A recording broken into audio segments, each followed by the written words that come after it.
Aaron isn't causing any impacts here. It should serve as a reminder to start preparing in case one heads our way. Just in case. Cheryl Mercedes talked with a specialty pharmacist about some solutions to protect your meds and your health.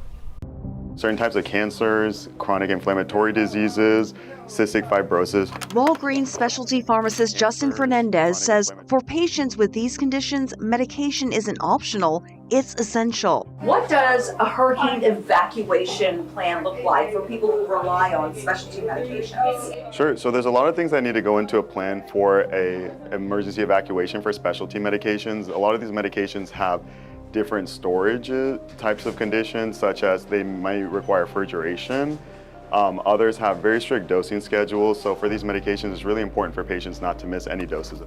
When it comes to refrigerated medications like insulin or certain injections, you'll want to make sure you pack them safely. First, grab an insulated cooler.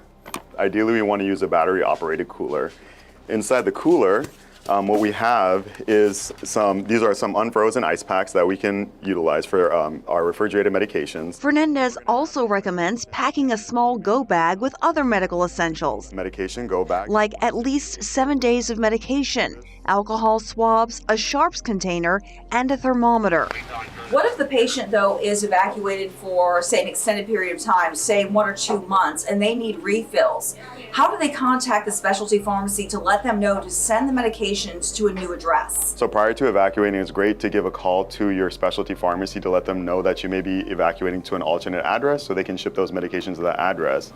Fernandez says pharmacy teams work around the clock during hurricanes, contacting patients and filling prescriptions to make sure those who need life-saving medications are able to access them. During these times of emergency evacuations, what we do see a lot of is increased cardiac events for patients, just because stress levels are high. So with stress levels are already high, we don't want to add another issue on hand, such as a hospitalization or having to go to the emergency room for a heart attack. This impacts a lot of people. Definitely. This is impacting most of our community. Cheryl Mercedes, KHOU 11 News. All right, thank you so much, Cheryl. Now, tomorrow you can learn more about preparing for the next hurricane with our new Hurricane Special Eye on the Storm.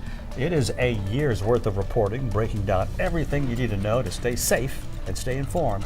Now, you can stream it tomorrow night at 6:40 on the KHOU 11 Plus app.